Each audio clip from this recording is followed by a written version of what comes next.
I don't want to harp on this guy too long because I think media is getting on him a lot because of the 3-1 comeback loss. But I've been seeing a lot of conversations talking about how Jaylen Brown needs to come to terms that he's the Kyrie of the team. I don't know if that's true, but let's have a genuine comparison between the two using their best 5-year peak.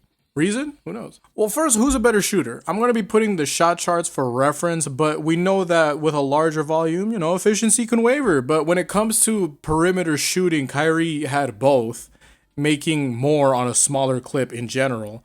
Even in the mid-range too, he's still better. Okay, well, what about defense? I don't think this one requires much nuance. Jaylen Brown still has his defensive prowess to where he can still take on tough jobs here and there. The biggest con for him is that he's someone who still has to give a lot on offense, so he can be a tired defender at times, but I do believe that he's got it. I've seen times where Kyrie has done well, but because of his lack of size, I think he has good eyes, but he's not able to do enough throughout the game in general. Maybe some good situations here and there, but no, I think this is Jaylen Brown's category. Now, to playmaking and shot creation, this is where it gets interesting because Jaylen Brown has actually closed the gap this year. I think carrying a Tatumless Celtics for the most season forced him to get in more creation reps, and he hit a career high 5.1 assists per game. Great. He became a better connector. He made better reads out of the pick and roll, and the team needed him to do it. But I still think that Kyrie has the edge on him.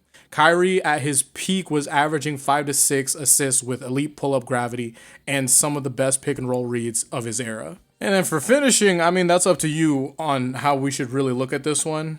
Lastly, playoff performance. For a lot of people, a finals MVP would be a nail in the coffin. I think we can look to how you left it on the court still. And if I'm using 5-year peaks, it does remove Kyrie's performance on the Mavs.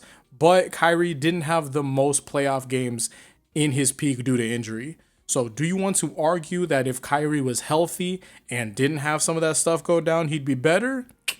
I think that's up to you. I'm just trying to get this conversation going. Jaylen Brown was able to be better during the playoffs because he was in the playoffs. So that's a whole different dialogue. What do y'all think?